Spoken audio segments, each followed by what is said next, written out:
सुविधाएं मिलनी चाहिए थी वो सुविधाएं नहीं दे पा रहे।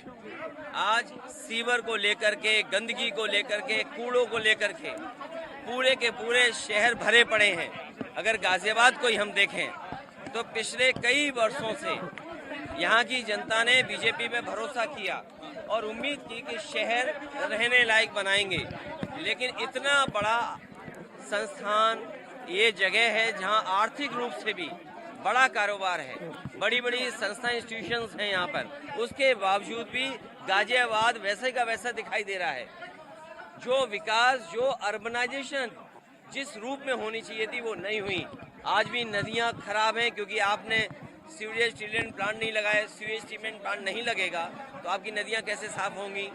आपने कहा कि सॉलिड वेस्ट मैनेजमेंट कर देंगे, क्या किया सॉलिड वेस्ट मैनेजमेंट के लिए? पब्लिक ट्रांसपोर्ट के लिए आपने क्या किया? आपने शिक्षा के लिए क्या किया? आपने तो दावा ये किया था कि स्कूल में सस्ती पढ़ाई होगी, लेकिन आज देखिए स्कूलों में पढ़ाई कैसी है। स्वास्थ्य सेवाएं बेहतर होंगी, स्वास्थ्य सेवाएं जो बेहतर होनी थी वो बेहतर नहीं हुई हैं। फिर जो इंफ्रास्ट्रक्चर शहर का था, जो सुविधाएं शहर में मिलनी चाहिए थी, वो ये सरकार नहीं दे पाई है। नाकाम है, नाराजगी है। और जिस तरह से नगर निगमों में भ्रष्टाचार हुआ है, लूट हुई है, सड़कें वैसी की वैसी गड्ढे वाली, स्ट्रीट लाइट नहीं जल पा रही हैं, ट्रैफिक मैनेजमेंट नहीं है, तो आखिरकार जनता वोट क्यों दे? इसलिए बीजेपी के खिलाफ जनता में माहौल है। जनता इन्हें हटाएगी, एक एक महानगर से भारतीय जनता पार्टी हटेगी। कानून व्यवस्था को बीजेपी मुद्दा मानकर तो उस पर क्या कहेंगे? आपका मुद्दा क्या रहेगा? देखिए, ये महंगाई चरम सीमा पर है, बेरोजगारी चरम सीमा पर है, सड़कें बनी नहीं जो बनानी चाहिए थी, जो सुविधाएं देनी चाहिए थी वो नहीं दे पाए। आप इनसे पूछिए, शिक्षा में आज आपने दावा किया था जब सरकार में आना चाहते थे कि हम सरकारी स्कूल से लेकर के प्राइवेट स्कूलों की फीस कम कर देंगे। आप बताओ किस स्कूल की फीस कम कर दी? बीजेपी वाले बताएं। और जो गरीब है उसको इलाज कैसे मिलेगा? इलाज के लिए क्या सुविधा दी है आपने? और जब आप सुविधाएं नहीं दे पा रहे हो और स्मार्ट सिटी का सपना दिखाया, गाजियाबाद तो स्मार्ट सिटी होगा। अरे बीजेपी वाले स्मार्ट हो गए, सिटी स्मार्ट नहीं बना।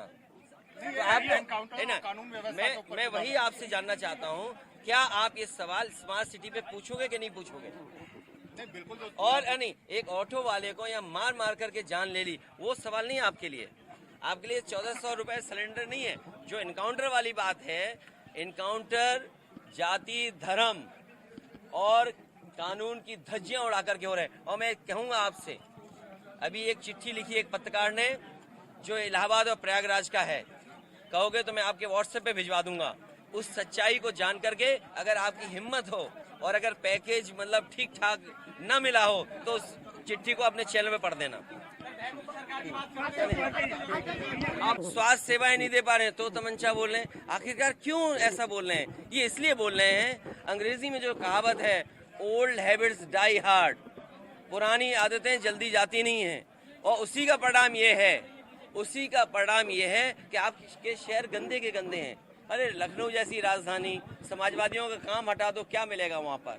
इसी शहर में मुझे याद है सबसे पहले नेताजी आए थे जिन्होंने मेट्रो का शिलान्यास और शुरुआत की थी। अगर आप में से पुराने पत्रकार लोग हैं वो जानते होंगे। मैं जब इस शहर में घुसा हूँ, जिस रास्ते से आया हूँ, साइकिल ट्रैक देखी, वो बर्बाद हो गई। आज अर्बनाइजेशन में साइकिल पे चलने वालों के लिए क्या सुविधा है? मजदूरों के जो दूर दूर से आते हैं घर मकान को क्या सुविधा है? बीजेपी वाले बताएं कि एक ऑटो वाले को यहाँ पर पुलिस ने मार मार के मार दिया था, क्या सरकार ने मदद की थी? क्या उन पुलिस वालों को जेल भेज दिया था?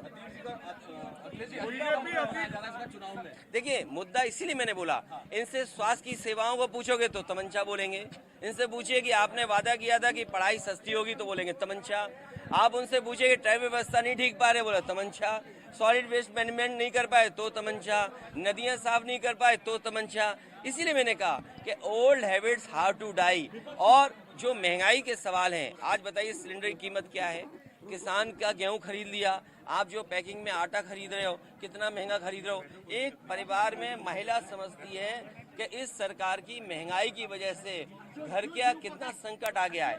सिलेंडर महंगा, दाल महंगी, आटा महंगा, आपके जितने भी तेल हैं खाने पीने के सब महंगे। महंगाई का जवाब नहीं है। महंगाई पे सवाल करोगे तो कहेंगे तमंचा, बेरोजगारी की बात पूछोगे तो कहेंगे तमंचा। आखिरकार है क्या इनके अंदर? आपका एक मेयर प्रत्याशी एंड मौके पर बीजेपी में शामिल हो गया। अरे देखिए, गठबंधन नहीं, हम लोग लोकतांत्रिक हैं, डेमोक्रेटिक वैल्यूज पे करते हैं। अगर कोई कार्यकर्ता है चुनाव लड़ रहा है